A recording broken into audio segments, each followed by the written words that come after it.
The Communist Party of China, or the CPC, holds a national congress every 5 years. Starting Sunday, October 16th, the 20th National Congress of the CPC convenes in Beijing. But what's different about this one? The country's president and party General Secretary Xi Jinping is set to begin an unprecedented third term. It means Xi is set to consolidate his grip on the party and his position as the most powerful leader since the country's founder Mao Zedong. The event will conclude on October 22nd.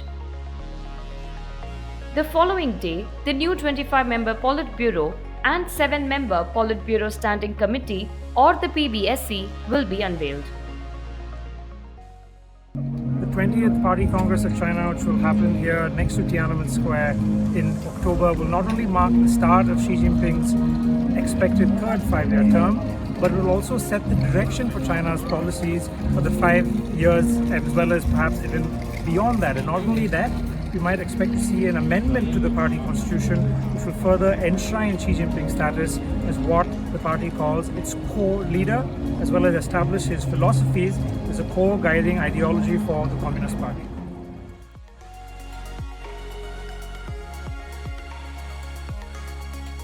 On September 25th, the party had chosen 2,296 delegates to attend this year's event. There are 3 broad objectives of a Congress: choosing new leadership, amending the party constitution, setting the main policy direction. The delegates vote on various resolutions, including amendments to the CPC's constitution. In theory, they choose a new central committee, which in turn is supposed to elect a new Politburo and the PBSC. In practice, the amendments and appointments are decided in advance by the party leadership and not by the delegates.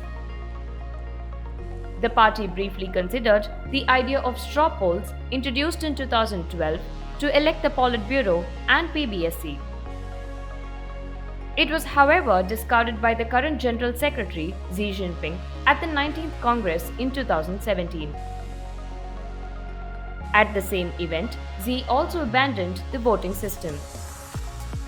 He held direct consultations with 57 serving and retired party leaders to decide on personal appointments.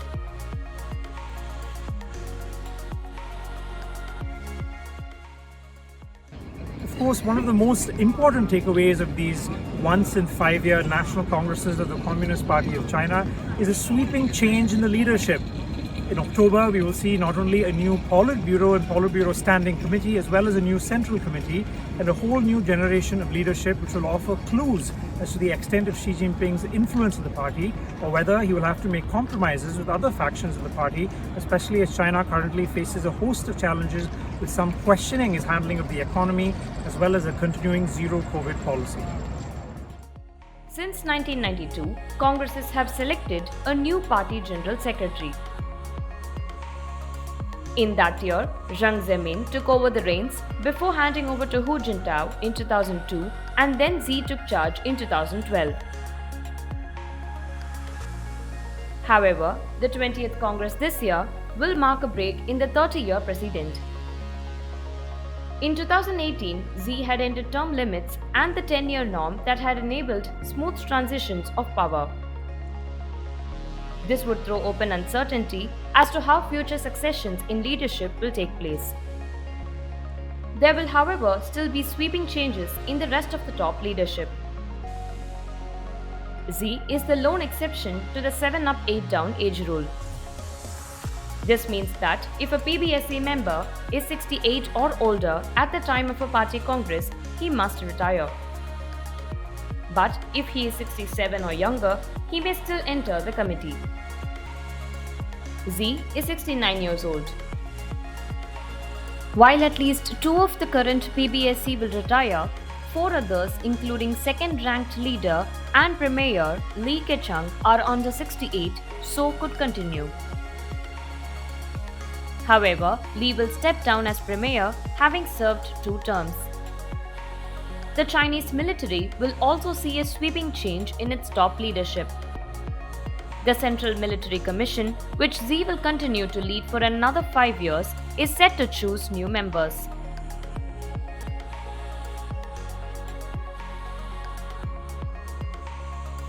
Besides the changes in personnel, the Congress will pass amendments to the party constitution. The constitution was amended in 2017 to include Xi's ideology called Xi Jinping Thought on Socialism with Chinese Characteristics for a New Era.